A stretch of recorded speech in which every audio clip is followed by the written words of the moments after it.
Kami dari Alphais Team, saya Muhammad Faizal dari program studi Ilmu Kelautan. Perkenalkan, saya Abdul Ghafur dari Prodi Akuntansi. Hari ini kami akan memperkenalkan bisnis plan kami dengan judul Moringa Pomade, inovasi pomade berbahan dasar daun dan biji kelor yang memiliki nutrisi tinggi dalam menjaga nutrisi pada rambut. Pomade merupakan salah satu jenis minyak rambut yang saat ini banyak digunakan khususnya pada pria.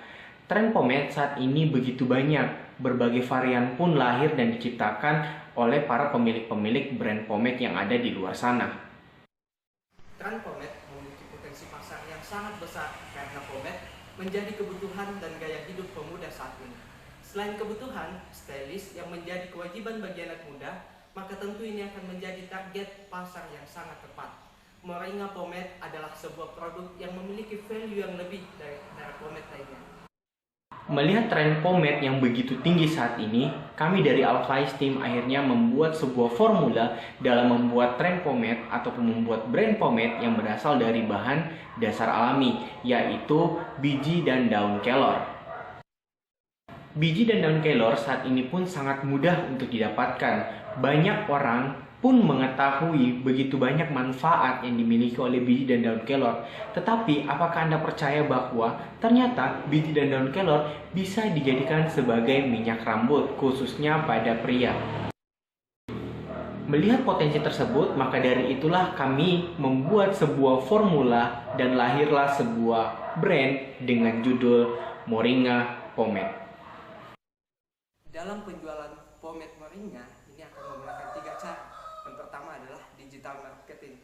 Penjualan yang dilakukan melalui digital marketing yaitu menggunakan Instagram, Facebook, dan e-commerce seperti Bukalapak, Tokopedia, serta melalui periklanan di Instagram dan Google Business. Yang kedua adalah direct selling atau penjualan secara langsung. Penjualan yang dilakukan secara langsung kepada calon pembeli atau konsumen dengan metode dari mulut ke mulut, penyebaran pamflet atau brosur, dan keikutsertaan produk pada pameran tertentu. Yang ketiga adalah reseller.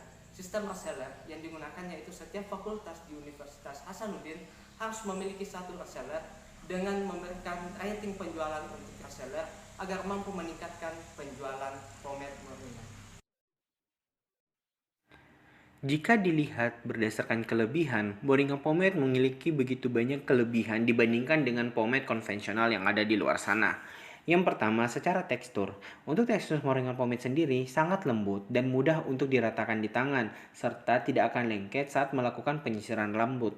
Yang kedua adalah shine, atau biasa dikenal sebagai tingkat kecerahan.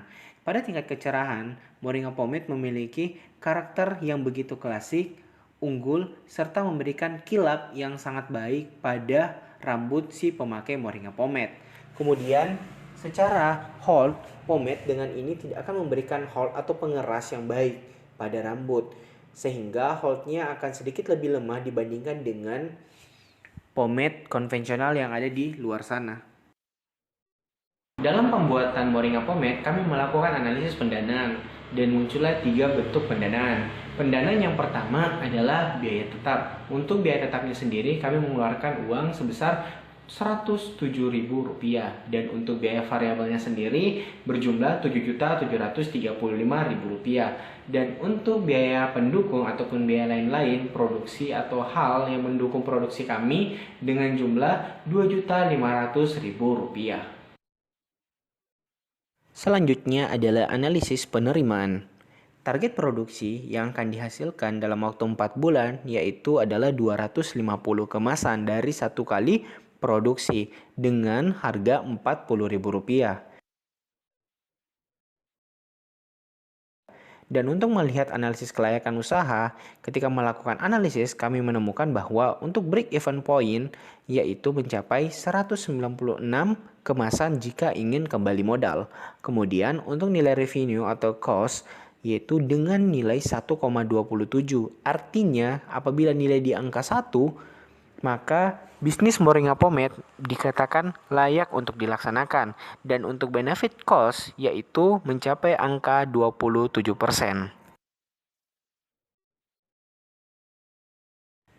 para penonton yang sangat setia, selanjutnya adalah analisis bisnis model kanvas atau BMC dari Moringa Pomade.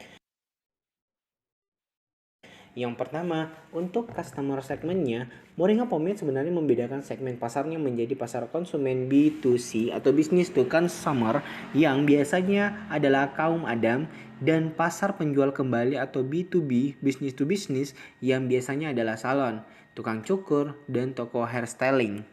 Selanjutnya, untuk value proposition, Moringa Pomade memiliki nilai lebih. Yang pertama, berbahan dasar alami, ramah lingkungan, varian dan aroma yang bervariasi, memberikan nutrisi pada rambut, harga murah tapi berkualitas, kemudian pelayanan yang bersahabat kepada customer, dan yang paling penting adalah Moringa Pomade memberdayakan masyarakat pengelola khususnya para petani daun kelor. Untuk channelnya sendiri kami menggunakan sosial media, agen, Grab dan delivery, marketplace, serta menggunakan pemanfaatan call center. Untuk customer relationship-nya, di sini kami menggunakan beberapa metode, yaitu dengan cara promosi, self-service, pelayanan pemesanan yang mudah, serta memberikan feedback kepada masyarakat kami melalui call center kami yang telah disediakan sebelumnya. Pada key resource atau sumber daya yang kami gunakan, yang pertama sudah pasti adalah sumber daya manusia ataupun tenaga kerja. Yang kedua, pemanfaatan bahan baku seperti daun dan biji kelor, kemudian tempat produksi dan peralatan dan produksi pendukung lainnya. Selanjutnya adalah key partnership atau orang-orang yang kami ajak kerjasama. Yang pertama sudah pasti adalah supplier bahan baku seperti petani dan pengepul daun kelor. Selanjutnya ibu-ibu petani yang mengelola menjadi serbuk yang sebagai digunakan untuk bahan baku pada Moringa Pomade. Selanjutnya beberapa paket partnership seperti toko hairstyle dan agen seperti salon sebagai bentuk kerjasama kami. Yang selanjutnya adalah key activities. Hal-hal yang kami lakukan, yang pertama adalah pengambilan bahan baku, kemudian melakukan pembuatan formula, selanjutnya melakukan pengemasan dan pemasaran. Yang paling penting adalah monitoring dan evaluasi. Untuk revenue stream ataupun pendapatan yang diperoleh oleh Moringa Pomade, yaitu melalui penjualan langsung, yang kedua penjualan toko hairstyle, dan yang ketiga melakukan kerjasama agen. Dan yang terakhir, untuk cost struktur, hal-hal yang perlu dikeluarkan pada Moringa Pomade sendiri, yang pertama gaji karyawan, biaya produksi, biaya pemasaran, transportasi, serta biaya operasional kantor dalam mendukung produksi Moringa Pomade. Sekian dari pemaparan bisnis plan kami, kurang lebihnya mohon dimaafkan. Wabillahi taufiq wal hidayah. Wassalamualaikum warahmatullahi wabarakatuh.